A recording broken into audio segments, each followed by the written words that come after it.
ጤና ይስጥልን የአሻም ተከታታዮች ለዛሬ ዕለተ ሐሙስ ሚያዝያ 2 ቀን 2017 ዓ.ም ያሰናዳናቸውን የአሻም ዜናዎች የሚያልፉበት ሰዓት ላይ ደርሰናል። በቅድሚያም ርዕሰ ጉዳዮችን ጠቁማቸው። በውጭ ሀገራት ያቀኑ ኢትዮጵያውያን የአደጋ ጥሪ የሚያደርጉበትን ሶፍትዌር በስልካቸው ላይ የመጫን ሙከራ ስራ ማስጀመሩን የስራና ክህሎት ሚኒስቴር አስታወቀ። በመድኃኒት ህገወጥ ዝውውር የተጠረጠሩ 19 ግለሰቦች በቁጥጥር ስር መዋላቸውን የባለስልጣን መስሪያ ቤቱ አስታወቀ። የመውጫ ፈተና ውጤት ለመቀበል እየጠበቅን ባለንበት ሰዓት በድጋሚ ትፈተናላችሁ ተብለናል ሲሉ የጅጅጋ ዩኒቨርሲቲ ተመራቂ ተማሪዎች ቅሬታ አቀረቡ። ከውጭ ከ155 ያላነሱ የቻይና ወታደሮች በዩክሬን ግዛት ተገኝተዋል ሲሉ ፕሬዝዳንት ቮሎዲሚር ዜሌንስኪ ወቀሱ። አስቀድመን ያስተዋወቅናቸው ርዕሰ ጉዳዮችን ጨምሮ ሌሎች የቢዝነስና ምጣኔ ሀብት እንዲሁም ደግሞ ስፖርታዊ መረጃዎችን አጠናቅረናል። ተረኛ አሳላፊው ብርሃን ሸቴ ነኝ። አብራችሁን ቆዩ ጋበዝኩ። ወደ ዜናዎቹ አለፍ።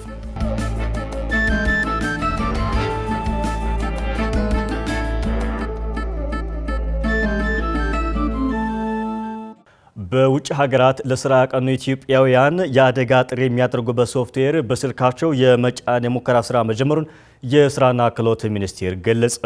በማይናማር ለስራ ያቀኑና በስቃይ የሚገኙ ቀሪ ዜጎች ወደ ሀገራቸው እንዲመለሱ የስራና ክህሎት ሚኒስቴር ጥረት እንዲያደርግም አንድ የምክር ቤት አባል በምክር ቤቱ መጠየቃቸውን አሻም ተመልክታለች።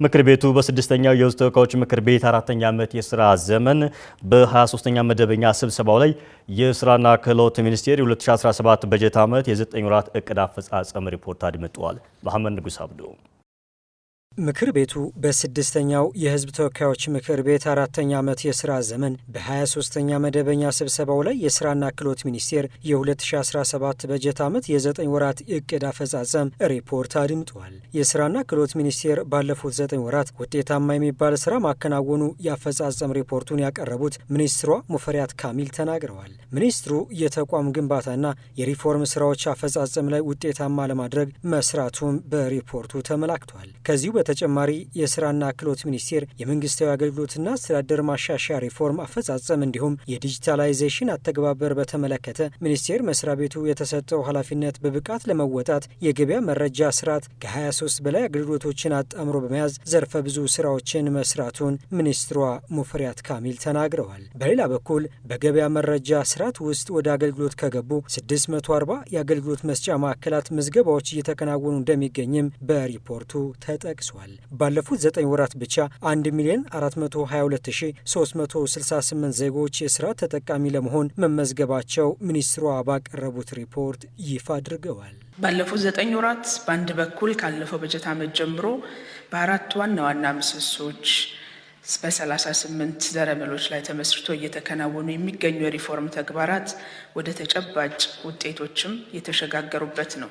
በቀበሌ ደረጃ በሚገኙና ወደ አገልግሎት በገቡ 640 ገደማ የአንድ ማዕከል አገልግሎት መስጫ ማዕከላት ምዝገባዎች እየተካሄዱ ይገኛል። ባለፉት 9 ወራት ብቻ 1,422,368 ዜጎች በዚሁ ስርዓት ተመዝግበዋል። ይህ የምዝገባ ስርዓት በሀገር ውስጥ ለሚፈጠር የስራ ዕድል ፈጠራ፣ ለውጭ ሀገር የስራ ስምሪት እንዲሁም ስርዓቱ ለሚሰጠው በርካታ የአገልግሎት አይነቶች ትልቅ ትርጉም ያለው ሲሆን ከ55 በላይ የሀገር ውስጥ የማስታወቂያ ድርጅቶች ጋር በማስተሳሰር ዜጎች ስራ ፍለጋ ከቦታ ቦታ ሳይንገላቱ ያሉበት ቦታ ሆነው መረጃው በሞባይላቸው እንዲደርሳቸው ማድረግ ተችሏል። የምክር ቤቱ አባላት የአፈጻጸም ሪፖርትን ካደመጡ በኋላ በርካታ ሀሳብ አስተያየት የሰነዘሩ ሲሆን በውጭ ሀገር የሚገኙ የስራ ዕድል የተፈጠረላቸው ዜጎች ደህንነት ምን አይነት ስራ እየተሰራ እንደሚገኝ የምክር ቤቱ አባል ጀማነሽ ወልደ ገብርኤል ጠይቀዋል። ሌላኛው የምክር ቤት አባል የሆኑት ዘላለም መላክ በበኩላቸው በማይናማር የሚገኙ ዜጎች ወደ ሀገራቸው እንዲመለሱ ሚኒስቴር መስሪያ ቤቱ ጥረት እንዲያደርግ ጠይቀዋል። በውጭ ሀገር የተፈጠረ የስራ ዕድልን አስመልክቶ የተሻለ የትምህርት ዝግጅትና ልምድ ያላቸውን ዜጎች ተጠቃሚ ለማድረግና በውጭ ሀገራት የስራ ዕድል ያገኙትን ደህንነታቸውን ከማስጠበቅ አንጻር ምን እየተሰራ ነው? በሌላ በኩል በተለያዩ ሚዲያዎች ከውጭ የስራ ዕድል ጋር ተያይዞ በሚሰራጩ ሐሰተኛ መረጃዎች ዜጎች እንዳይታለሉና ትክክለኛና ወቅታዊ መረጃን እንዲያገኙ ከማስቻል አኳያ ምን እየተሰራ ነው?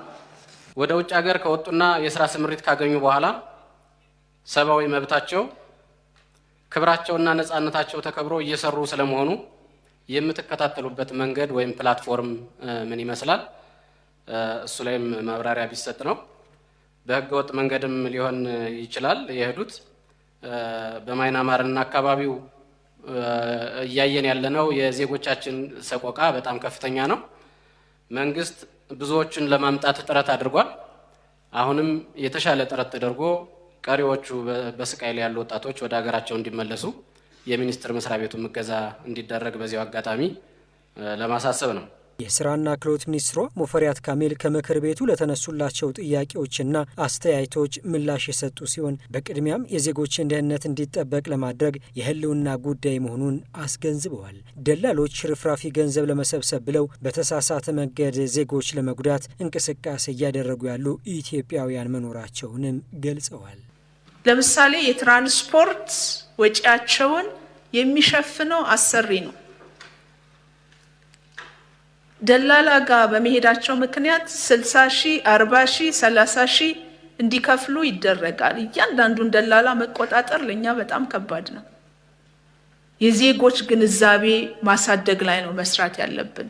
ለዛ ደግሞ የጀመርነው ስራ አለ። የማህበረሰብ ሬዲዮን ጨምሮ ሜንስትሪም ሚዲያዎች ላይ የጀመርነው ስራ አለ።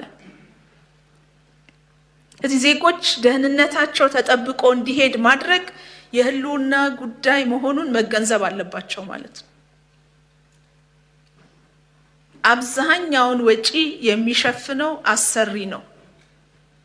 ነገር ግን ያችን ሽርፍራፊ ሳንቲም ለማግኘት የዜጎችን ህይወት መስዋዕት ለማድረግ የፈቀዱ ኢትዮጵያውያን አሉን። ይሄንን በጋራ ማህበረሰቡ ራሳቸው የአገልግሎቱ ተጠቃሚዎች ወግዱ ማለት ይኖርባቸዋል። በውጭ የሚገኙ ዜጎች ሰብአዊ መብቶቻቸው እንዲከበር ከኤምባሲዎች ጋር የሚያደርጉት ግንኙነትና የሚደረግላቸው ክትትል ምን ይመስላል? አሰራሩስ በምን መልኩ ነው እየተሰራበት የሚገኘው የሚለው ጥያቄም በምክር ቤቱ ተነስቷል። በዚህ ጉዳይ ላይ ምላሽ የሰጡት ሙፈሪያት ካሚል ዜጎች ማንኛውም አደጋ ሲያጋጥማቸው ጥሪ ሊያስተላልፉበት የሚችል ሶፍትዌር በስልካቸው ላይ መጫኑም ተናግረዋል። ዜጎቻችንን ወደ ውጭ ስንልክ እጅግ ከፍተኛ ክትትል ያስፈልጋል። እጅግ ከፍተኛ ድጋፍ ያስፈልጋልና ዜጎቻቸውን ሰብአዊ መብታቸው ተጠብቆ ክብራቸው ተጠብቆ ስራን መሰረት ያደረገ ክፍያ አግኝተው በአግባቡ ራሳቸውንም ሀገራቸውንም መጥቀም እንዲችሉ ምን እየተሰራ ነው የሚለው ማብራሪያ ቢሰጥበት። እያደረግን ያለነው በፓይለት ደረጃ ጀምረናል። ውጤቱን እናያለን። 1000 የሚሆኑ ዜጎች ላይ የጀመርነው የትኛውም አይነት አደጋ ሲያጋጥማቸው ብዙ ሶፊስቲኬሽን የሌለው መጫን ብቻ የሚፈልግ ሲስተም ሰርተንላቸዋል። ስልካቸው ላይ የሚጫን እንደዛ ሲሆን በአንዴ እኛ ጋም ኤምባሲ ጋም ጥሪ ያደርጋል ማለት ነው። የአለርት ያደርጋል፣ አላርም አለው። ኤኒ ካቅማቸው በላይ የሆነ ቫዮለንት የሆነ ነገር ቢያጋጥማቸው እንደዛ ይሆናል። እዛ ከመደረሱ በፊት ግን በደንብ ኔጎሺዬት አድርገን ነው ስምምነቶቹን የቀረጽናቸው። ከሀገራት ጋር እየተፈራረምን ያለን የተከበረው ምክር ቤት ያጸደቃቸውን ስምምነቶች ጨምሮ ሚኒስቴር መስሪያ ቤቱ ከዚህ ቀደም በውጭ ሀገራት ለዜጎች የስራ ዕድሎችን የማመቻቸት ስራ መስራቱንም መግለጹ አይዘነጋም። በአማራ ክልል እየተካሄደ በሚገኘው የሀገራዊ ምክክር ተሳታፊ ፖለቲካ ድርጅቶች ሀሳብ አስተያየታቸውን ሰጡ። በዛሬው ዕለት የኢትዮጵያ ሀገራዊ ምክክር ኮሚሽን በአማራ ክልል የመንግስት ተወካዮች፣ መንግስታዊና መንግስታዊ ያልሆኑ ተቋማት ተወካዮች፣ የማህበራት ተወካዮች፣ የፖለቲካ ፓርቲዎች፣ ተጽዕኖ ፈጣሪና ሌሎች ባለድርሻ አካላት ያላቸውን ያካተተውን የምክክር መድረክ መጀመሩን ባህር ዳር የተገኘችው አሻም ታዝባለች። ባልደረባችን ኃይለ ገብርኤል ታደሰ ከባህር ዳር የላከውን መረጃ ፍራኦል ኃይሎ እንደሚከተለው ታቀርበዋለች። ስድስተኛ ቀኑን ያስቆጠረውና በአማራ ክልል እየተካሄደ የሚገኘው የምክክርና የአጀንዳ ማሰባሰብ ሂደቱ በክልሉ የሚገኙ ባለድርሻ አካላትን ያካተተ የምክክር መድረኩን በዛሬው ዕለት መጀመሩን አሻም በስፍራው በመገኘት መመልከት ትችላለች። ከዛሬ ጀምሮ እስከ ቅዳሜ ሚያዝያ 4 ቀን 2017 ዓ.ም በሚካሄደው የምክክር ሂደት የመንግስት ተቋማት ተወካዮች፣ መንግስታዊ ያልሆኑ ተቋማትና የማህበራት ተወካዮች፣ የፖለቲካ ፓርቲዎች፣ ተጽዕኖ ፈጣሪ ግለሰቦችና በመጀመሪያ ዙር ለሀገራዊ ምክክር ጉባኤው የተመረጡ የወረዳ ማህበረሰብ ወኪሎች ተሳታፊ እንደሚሆኑም ተገልጿል። በዚህ የምክክር ሂደት ተሳታፊ የሆኑ የፖለቲካ ፓርቲዎች እንደተናገሩት ከሆነ በክልሉ አሁን ላይ ያለው ሁኔታ ከፍተኛ የእንቅስቃሴ ገደብ የሚስተዋልበትና የክልሉ ነዋሪዎች በከፍተኛ ስጋት ውስጥ የሚገኙበት ሁኔታ መኖሩን አንስተዋል። ፖለቲካ ፓርቲዎቹ አክለውም ክልሉ አሁን ላይ ያለበትን ሁኔታ ተቋቁመውም ቢሆን የህዝቡን ጥያቄ እንደ አጀንዳ ለማስያዝ በምክክር ሂደቱ ላይ እየተሳተፉ መሆኑን ተናግረዋል። እንግዲህ መልካም ጎን ሆነ ችግሮቹን ሁላችንም አንድ ሀገር ውስጥ ስለሆነ ያለ ነው ሁሉም ይታወቃል። ነገር ግን አሁን የአማራ ክልል ብሎም የአማራ ህዝብ ያለበት ሁኔታ ማንም የሚያውቀው ሀቅ ነው። አደጋ ውስጥ ያለ ህዝብ ነው። ምንም ቢሆን ይችን ጠባቧን እድልም ቢሆን ይህን አጀንዳ ማስመዝገብ አለብን ነው የመጣ ነው። የአገው ብሔራዊ ሸንጎ ፕሬዝዳንት የሆኑት አላምረው ይርዳው ምክክሩ ከአገው ህዝብ አንጻር አካሄዱ ልክ አይደለም በማለት ተቃውሞ ማቅረባቸውን ገልጸው ነገር ግን ከምክክሩ ራሳቸውን እንዳላገለሉና የህዝብ አጀንዳን ለማንሳት በምክክሩ እንደተገኙም ተናግረዋል። የአገው ብሔራዊ ሸንጎ ቀደም ብሎ ጀምሮ ምክክሩ ከአገው አንጻር ትክክል እየሄደ አይደለም የሚል ተቃውሞ አቅርበናል። ሆኖም ከምክክሩ ለመውጣት ፈቃደኛ አይደለም፣ ለመውጣት አንፈልግም። ምክክር እንዲካሄድ ስለምንፈልግ ፓርቲዎቹ በቀጣይ በሚኖራቸው የኮሚሽኑ የአጀንዳ ማሰባሰብ ሂደት ላይ የሚያነሷቸውን አጀንዳዎችም ጠቁመዋል። ከነዚህም ውስጥ በተለያዩ የሀገሪቱ ክፍሎች ውስጥ የሚኖሩ የአማራ ክልል ተወላጆች ባህላቸው፣ ቋንቋቸውና ማንነታቸው ተከብሮ እንዲኖሩና የመኖር መብታቸው እንዲከበርና በክልሉ ፖለቲካ ፓርቲዎች በነጻነት እንዲንቀሳቀሱ የሚሉ አጀንዳዎችን እንደሚያስይዙም ጠቁመዋል። ዛሬ የአጀንዳ ልየታ ነው። በዛ አጀንዳ ልየታ ላይ ለአማራ ህዝብ የምናስተላልፈው አጀንዳ እንደሚታወቀው አማራ አገር ወዳድና በመላ ኢትዮጵያ ተበትኖ የሚገኝ ህዝብ ነው።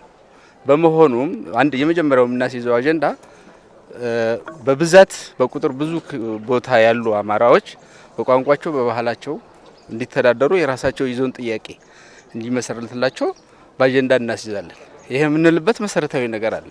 አሁን ለምሳሌ በዚህ ምክክር ኮሚሽኑ ላይ በራሱ ያገው የአርጎባ የራሳቸው እድል የራሳቸው ተወስኖላቸው የተዳደሩ ያሉ ህዝቦች እዚህ ጋም ንቁ ተሳትፎ እያደረጉ ያሉ ሰዎች አሉ። ልዩነቶቻችንን የምናስተናግደው በግጭት ወደ ጦርነት በመሄድ ነው። ስለዚህ አሁን ይህ የምክክር ኮሚሽኑ የትኛውንም አጀንዳ የምናስተናግድበት፣ የህዝብ ጥያቄ የምናቀርብበት፣ አቅርበንም ደግሞ መፍትሄ የምናፈላልግበት የጋራ መድረክ ነው።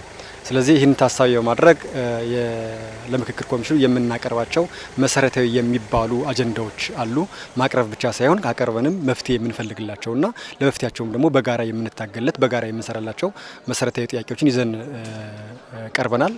የፖለቲካ ፓርቲዎቹ በተለይ በሂደቱ ተሳታፊ ስለሆኑ የባለድርሻ አካላት አወካከል ላይ የግልጸኝነት ችግር መኖሩን አንስተዋል። ለዚህም ከፖለቲካ ፓርቲዎች ለተነሱ ጥያቄዎች የሀገራዊ ምክክር ኮሚሽን ኮሚሽነር ዮናስ አዳዬ ምላሽ ያሉትን ሰጥተዋል። ቀበሌው የራሱ የሚሆኑ ሰዎችን ነው መርጦ የመጣው እንጂ ህዝብ አዋይቶ ምናምን አይደለም። እኛ ይሄ አካሄድ ልክ ስለማይሆን ራሱ ኮሚሽኑ በልዩ ሁኔታ የራሱ ሰዎች ሄደው እንዲያስመርጡ ጥያቄ አቅርበናል። አካታች አድርገን ነው አንዳንድ እነሱ ከቀሩ ሲቪል ሶሳይቲዎች በእነሱ ስም የሚያነሱ አሉ። ህዝቡ ራሱ ያነሳል ሀሳቦችን።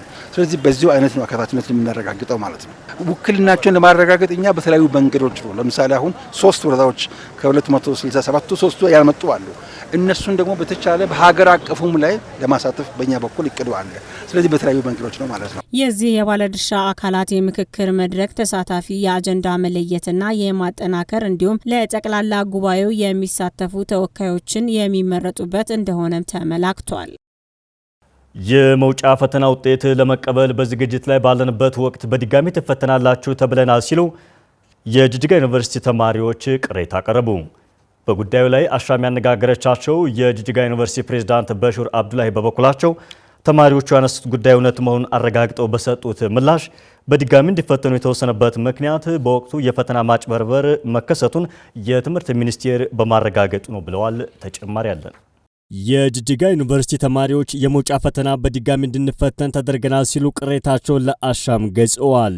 ተማሪዎቹ የውጤት ቴምፖ ለመቀበል 2 ወር ስንጠብቅ ቆይተን ዩኒቨርሲቲው ከ2 ወር በኋላ ሰኔ ላይ ፈተናውን በድጋሚ ትፈተናላችሁ የሚል መልእክት ነግሮናል ሲሉ ተናግረዋል። ተማሪዎቹ ለአሻም ባደረሱት ቅሬታቸው ፈተናውን ተፈትነን ውጤት አይተን ነበር ብለዋል። ነገር ግን ቴምፖ የሰጣችኋን ተብለን በመጠባበቅ ላይ ሳለን ነው ይህን አዲስ ነገር የሰማ ነው ሲሉ ገልጸዋል። ፈተናው በማጭበርበር ምክንያት እንደተሰረዘ ተነግሮናል ያሉት ተማሪዎቹ ስህተት ከሆነ እንኳን ቀድሞውንም ቢሆን ውጤት መለቀቅ አልነበረበትም ብለዋል። ፈተና ወስደን ሰኔ ላይ አልመጣም፣ ጥር ላይ ኤግዚት ወስደን አልተናል፣ ውጤት አይተናል። ከዛ በሳምንቱ ምናምን ሆልድ ተደረገ ተባለ ከትምህርት ሚኒስቴር። ጠበቅን፣ ትንሽ ቆየንና እንደገና ስንጠይቃቸው ቆይ ጠብቁ ነው የሚሉት። ትክክለኛውን ነገር አይነግሩንም፣ ኢንፎርሜሽን አይሰጡንም። ከዛ በመጠበቅ ላይ እያለን ለህልጆች ተሰጠ። ከዛ ለህልጆች ለምን የተሰጠው ስንል ሲኦሲ ስለሚወስዱ ነው አሉ። ሄደን ስንጠይቃቸው የእናንተም እየታየ ነው እና 2 ወር ሙሉ በዛ መሀል ነው ያለው እና ተማሪው ቤት ተከራይቶ ቀን ስራ እየሰራ በጣም እየተንገላታ ነው ያለው፣ ቴምፖ እየጠበቀ ማለት ነው። ሁሉም ነው አካውንቲንግ፣ ሳይኮሎጂ ከህልዝ ውጪ ማለት ነው። በኩረጃ ምክንያት ነው። ኩረጃ ነው የሚሉ ከሆነ ደግሞ ሙሉ ግቢ ውስጥ ያለው ተማሪ ነበረ ካንስል መደረግ የነበረበት አይደል? ፍትሃዊ ነገር ያስባለው ግማሹን ሰጠው፣ ግማሹን ለምንድን ነው የሚሉ? እንደዛ ነው ከተባለ ውጤታችን መጀመሪያ ላይ መለቀቅ አልነበረበትም። ድጋሜ እንዴት አንብበት ይፈተናል? አልፈናል ብለንም ለቤተሰብ ተናግረናል፣ ያለውን ነገር ሁሉ አውርተን አሁን ድጋሜ እንደገና የምትወስዱት ሲባል ምን ነው የሚባለው? ይሄን ፈተና 4ኛ ጊዜ ወሰደ ተማሪ አለ። ብዙ ጊዜ ለመጠየቅ ሞክረናል። እስቲል ምላሽ እየሰጡን አይደለም። ብቻ ሰኞ ዕለት ብቻ ሰኔ ትወስዳላችኋል ነው። ስራ እየፈለግን ነው እንደውም ማለት ነው በዲግሪያችን። ተማሪዎቹ አክለውም የመውጫ ፈተናውን ባለፈው ጥር ላይ ወስደን 2ኛ ወራችን ላይ እንገኛለን ብለዋል። በዩኒቨርሲቲው የተፈተኑ የሌሎች ዩኒቨርሲቲዎችና ኮሌጅ ተማሪዎች የውጤት መግለጫ ወይም ቴምፖ መውሰዳቸውን ገልጸው እኛ ግን ሰኔ ላይ በድጋሚ እንድንፈተን ተነግሮናል ብለዋል።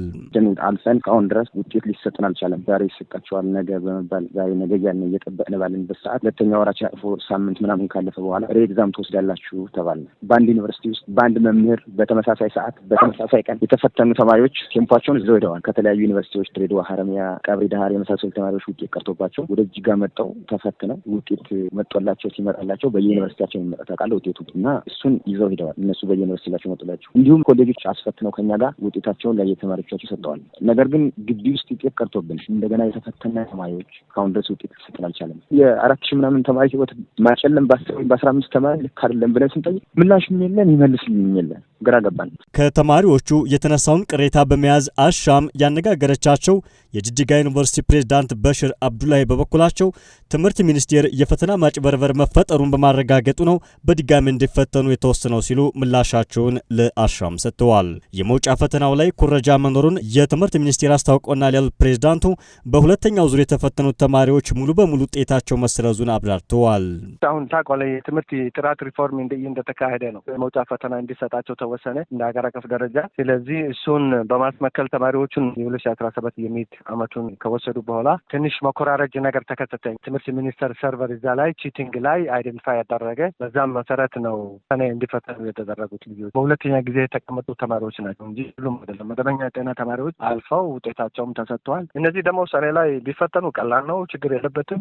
ከትምህርት ከማስጠበቅ አንጻር ነው እንጂ ሌላ ምንም ችግር የለም። አሁን በዩኒቨርሲቲ በፌደራል ሴኩሪቲ ኃይሎች ነው የሚጠበቀውና ዩኒቨርሲቲ ፖሊስም ሌላ ሴኩሪቲ የክልል ሴኩሪቲዎችም አይገቡም እና በጸጥታ ጉዳይ የፌደራል ሴኩሪቲ ኃይሎች ናቸው ኃላፊነት። እንግዲህ ይህንን ጉዳይ እኛ ስባ አድርገን አውርተናል ከትምህርት ሚኒስቴር። ነገር ግን ትምህርት ሚኒስቴር በራሳቸው ሰርቨር ባገኙት ማስረጃ መሰረት ነው እኛ ጋር ይህንን ነገር ውሳኔ እንዲደርስ ያደረገ የሚል መልስ ነው የሰጡን። ትምህርት ሚኒስቴር የትምህርት ጥራትን ለማረጋገጥ ያግዛል ያለው የከፍተኛ ትምህርት ተቋማት ተማሪዎች የመውጫ ፈተና ላለፈው 3 ዓመታት በሀገር አቀፍ ደረጃ በመንግስትና በግል ተቋማት እየተሰጠ ይገኛል። በህገወጥ የመድኃኒት ዝውውር የተጠረጠሩ 19 ግለሰቦች በቁጥጥር ስር መዋላቸውን ባለስልጣን መስሪያ ቤቱ አስታወቀ። የኢትዮጵያ ምግብና መድኃኒት ባለስልጣን ከፌዴራል ፖሊስ አባላትና ሌሎች አካላት ጋር በመሆን በአዲስ አበባና አዳማ በሚገኙ 23 ስፍራዎች የሰርቬይላንስና ኦፕሬሽን ስራ መስራቱን አስታውሰዋል። በዚህም 118 ሚሊዮን ብር የሚያወጡ የወባ የካንሰርና ከመንግስት ጤና ተቋማት ተሰርቀው የወጡ የፕሮግራም መድኃኒቶች እንደሚገኙበት ለማወቅ ችያለሁ ብለዋል። ባለስልጣኑ ይህን ያለው በዛሬው ዕለት ሚያዝያ 2 ቀን 2017 ዓ.ም ለመገናኛ ብዙሃን በሰጠው ጋዜጣዊ መግለጫ ላይ ነው። መግለጫውን የሰጡት የባለስልጣን መስሪያ ቤቱ ምክትል ዋና ዳይሬክተር ስዩም ዘውዴ ግምታዊ ዋጋቸው 150 ሚሊዮን ብር የሆነ የጥራት ምርመራ የተደረገባቸውና አገልግሎት ላይ የማይውሉ ሆነው እንደተገኙም ጠቁመዋል። ባለፈው ሳምንትም በዚህ በተመሳሳይ ሁኔታ ከነዚህ ባለድርሻ አካላት ጋር በጋራ በመሆን ላለፉት ረጅም ጊዜ ጥናት ሲካሄድባቸው በነበሩ በአዲስ አበባና በአዳማ ጥናት ሲደረግባቸው በነበሩ ወደ 23 የሚጠጉ ቦታዎች ላይ የኢትዮጵያ ምግብና መድኃኒት ባለስልጣን ተቆጣጣሪዎች ጨምሮ የኢንተርፖል፣ የአዲስ አበባ ፖሊስ፣ የአዲስ አበባ ምግብና መድኃኒት ባለስልጣን፣ ጉምሩክ ኮሚሽን ጋር በጋራ በመሆን በእነዚህ ጥናት በተደረገባቸው አካባቢዎች ቦታዎች ላይ የቁጥጥር ስራዎች ተሰርቷል። በተሰራው የቁጥጥር ስራ ወደ 338 ሚሊዮን ብር የሚያወጣ የጤና ግብዓቶች፣ መድኃኒትና የሕክምና መሳሪያ በቁጥጥር ስር ሊውሉ ችለዋል። ምክትል ዳይሬክተሩ አክለውም አገልግሎት ላይ የሚውሉ ያሏቸው 70 ሚሊዮን ብር ግምት ያላቸው ምርቶች መያዛቸውንም ገልጸዋል። አጠቃላይ ከ338 ሚሊዮን ብር በላይ የሚያወጡ ህገወጥ የተባሉ ምርቶች በቁጥጥር ስር መዋላቸውንም ባለስልጣኑ ማስታወቁን ጠቅሶ የዘገበው በመግለጫው የተገኘው ባልደረባችን ቴዎድሮስ ፍቅሩ ነው። በእነዚህ በተጠቀሱት ህገወጥ ተግባራት የተጠረጠሩ 19 ግለሰቦች በቁጥጥር ስር ውሎ ምርመራ እየተካሄደባቸው እንደሚገኝ የገለጸው የቁጥጥር ባለስልጣን መስሪያ ቤት ነው። እነዚህ ህገወጥ ድርጊት ሲሳተፉ የነበሩ ወደ 19 የሚጠጉ ግለሰቦች በቁጥጥር ስር ውለው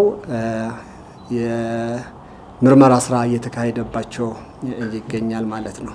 በህገወጥ ተግባር የተሰማሩ ግለሰቦች ላይ የቁጥጥር ስራው ተጠናክሮ እንደሚቀጥልም ባለስልጣን መስሪያ ቤቱ አስታውቋል።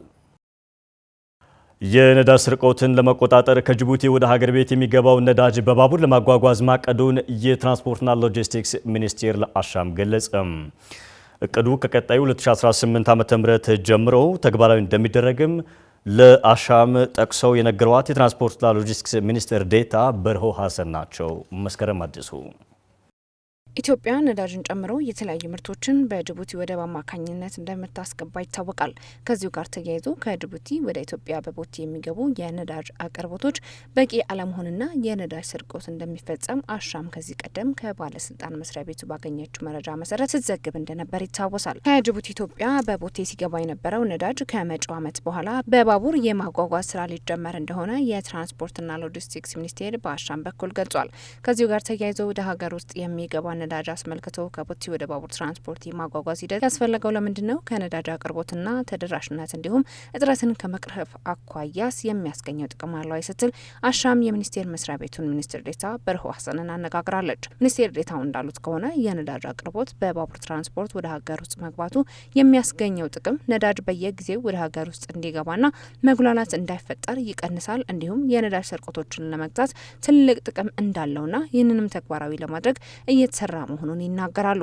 ይህንን እቅድ ለማስፈጸምም ከተለያዩ ባለድርሻ አካላት ጋር በቅንጅት እየተሰራ መሆኑን አያይዘው ተናግረዋል። ከማንሻ ቦታ ላይ አላይመንት ለመፍጠር ነው። የባቡሩም ደግሞ የማልቲ ሞዳል ኦፕሬተር ሆኖ የለም። ያንንም ስላገኘ ቦቲ ላይ ሲጠቅ ብዙ የታይም የገሸባ ብዙ የሚነሱ ነገሮች አሉ ነዳጅ ላይ። ያንንም በር ይዘጋል ብለን ስለምናስብ ተቋሙ ካፓሲቲውንም ከዛ ከመነሻ ከፖርት ላይ የነበሩ አላይመንት መጨረስ ያለበት ሂደት ስላለ ሲያጠናቅቅ ኦልሬዲ ከጫፍ የደረሱበት ሂደት አለ ያስገባ ብቻል በዚህ አመት ተግባራዊ ይደረጋል የሚል ነው። ይህ ነዳጅ ሪፎርም በማክሮ ቲም እና በዚህ ነዳጅ ተቆጣጣሪ ባለስልጣን፣ አቅራቢ፣ ንግድ ሚኒስቴር፣ ትራንስፖርትና ሎጂስቲክስ በጋራ በቴክኒክ ኮሚቴም በስትሪም ኮሚቴም ሄዶ ደግሞ በማክሮ ኮሚቴ ደረጃም በየጊዜው ፔሪዲካሊ እየተገመገመ እየተገበረ ያለ በሲስቴም ደረጃ በካፓሲቲ ላይ የቁጥጥር አቅሙ የማንሳት አቅሙም በማጓጓዝ ሂደት ላይ ያሉ አሁን የባቡር አቅሙም አንዱ እንደ እይታ የመጣው ሼንስና የታይም ቴኪንግ ስቲክስ ሂደት ውስጥ እንዲያልፍ ተብሎ ነው። ከነዳጅ ዋጋ መቀነስ ጋር ተያይዞ የነዳጅ ትራንስፖርት ከተሽከርካሪ ቦቴ ወደ ባቡር ትራንስፖርት መቀየሩ የነዳጅ ዋጋን ለመቀነስ አያግዝም የሚሉት ሚኒስትር ዴኤታው የነዳጅ ዋጋ በዓለም ዋጋ የሚተመን መሆኑን ገልጸዋል። በዚህም የዓለም የነዳጅ ዋጋ ሲጨምርና ሲቀንስ የሀገር ውስጥ ነዳጅም ተመሳሳይ የሆነ የዋጋ ለውጥ እንደሚያደርግ እንዲህ ይገልጻሉ። ይህ የባቡር ትራንስፖርት የነዳጅ አቅርቦት የተለያዩ የነዳጅ ስርቆቶችን ለመግታትና ነዳጅ የመደበቅ ሁኔታን ለመቆጣጠር እንደሚያግዝ ነው የተናገሩት። የተናገሩት። ዋጋ የትራንስፖርት ላይን ብቻ መስተካከል የሚቀንሰው የሚያወጣው አይደለም። የዓለም ገበያና የዓለም የሎጂስቲክስ ስርዓትን መሰረት ያደረገ ነው። የዓለም ገበያ በቀነሰ ሰዓት ዋጋው የመቀነስ አዝማሚያ ሊያሳይ ይችላል። በጨመረ ሰዓት አኮርዲንግሊ ይጨምራል። ነገር ግን ማኔጅመንት ላይ ፍሰቱ ላይ እንደዚህ ደግሞ አርቲፊሻል ክሸባ የምንላቸው ሚስ ማኔጅ የሚደረጉበት ሚስ ሎኬት የሚደረጉበት ሂደቶችን ስለሚቀንስ አቅርቦት ላይ የተሻለ አቅርቦት እንዲኖር ያደርጋል። አቅርቦት የተሻለ ከሆነ ደግሞ ዋጋው ላይም የራሱ የሆነ የማረጋጋት ኢምፕሊኬሽን ስላለው ውጤት ያመጣል ብለን እናስባለን። እቅዱን ለማሳካት በርካታ ስራዎች እየተሰሩ መሆናቸውን የገለጹት ሚኒስትር ዴኤታው የአሰራር ሂደትና የማጓጓዝ ሰንሰለትን ጤናማ የማድረግ ስራ ሚኒስቴር መስሪያ ቤቱ በትጋት እየሰራ መሆኑን ገልጸዋል። በዚህ የቁጥጥር ሂደት ላይ ዜጎች እንዲሁም ክልሎች ኃላፊነት እንዲወስዱ እንዲህ አሳስበዋል። ያው በኛ በኩል እንዳልኩ በሰፊ ስኮፕ ነው እየተሰራ ያለው። የኮሚዲቲ መስመር ለመስያዝ የኛም እንደ ትራንስፖርትና ሎጂስቲክስ ሚኒስቴር የአሰራር ሂደቶችን የማጓጓዝ ሰንሰለቱን ጤናማ የማድረግ ባቡርም ሰስቴኔብል ትራንስፖርት ሞድም ስለሆነ ከዛ ጋር ይሄ እይታም የመጣው የማጓጓዝ ሂደቱን ጤናማና ከአቢዝመንት የጸዳ ለማድረግ ጥረት እየተደረገ ስለሆነ ዜጎችም ክልሎችም ይሄ የመቆጣጠር ዴስቲኔሽን ላይ ያለውንም አካላት እንደ ዜጋም ደግሞ ይሄ ኮሚዲቲ ከአቢዝመንት ከፍራውድ እንዲጠበቅ ሚናውን ከማወጣት አኳያ በጋራ ልንጠብቀው በጋራ ልንተጋለት የሚገባ ነው የሚል የሼር ሪስፖንሲቢሊቲ ለሁሉም መስጠት ነው የምንፈልገው። ከጅቡቲ ወደ ሀገር ውስጥ በቦቴ ይገባ የነበረው የነዳጅ ባቡር ትራንስፖርት ተጓጉዞ እንዲገባ የተያዘው እቅድ ከቀጣዩ የ2018 ዓ.ም ጀምሮ ተግባራዊ እንደሚደረግ የትራንስፖርትና ሎጂስቲክስ ሚኒስቴር ዴኤታው ለአሻም አረጋግጠዋል። ይህም የሚሆነው የነዳጅ ስርቆትን ለመቆጣጠር መሆኑ ተጠቁሟል።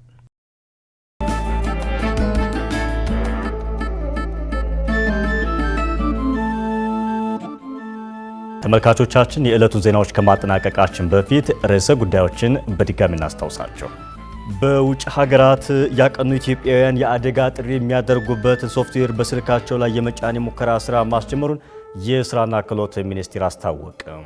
በመድኃኒት ህገወጥ ዝውውር የተጠረጠሩ 19 ግለሰቦች በቁጥጥር ስር መዋላቸውን የባለስልጣን መስሪያ ቤቱ አስታወቀ። የመውጫ ፈተና ውጤት ለመቀበል እየጠበቅን ባለንበት ሰዓት በድጋሚ ትፈተናላችሁ ተብለናል ሲሉ የጅጅጋ ዩኒቨርሲቲ ተመራቂ ተማሪዎች ቅሬታ አቀረቡ። ከውጭ ከ155 ያላነሱ የቻይና ወታደሮች በዩክሬን ግዛት ተገኝተዋል ሲሉ ፕሬዝዳንት ቮሎዲሚር ዜሌንስኪ ወቀሱ። ለዛሬ ዕለተ ሐሙስ ሚያዝያ 2 ቀን 2017 ዓ.ም ያሰናዳናቸው የአሻም ዜናዎች በዚህ መልኩ ተገባደዋል። አብራችሁን ስለነበራችሁና ስለተከታተላችሁን ከልብ እናመሰግናለን። ተረኛ አሳላፊው ብርሃን ሸቴ ነበሩ። ተመልካቾቻችን ከአሻም ቴሌቪዥን ወደ እናንተ የሚደርሱ ወቅታዊ መረጃዎችና አዳዲስ ዜናዎችን ከሳተላይት በተጨማሪ በሁሉም የማህበራዊ ትስስር ገጾቻችን ማለትም በዩቲዩብ፣ ቲክቶክ፣ ፌስቡክ እና ቴሌግራም ላይክ፣ ሰብስክራይብ እና ፎሎ በማድረግ ማግኘት እንደምትችሉ መጠቆም እንወዳለን። አሻም ለሁላችን።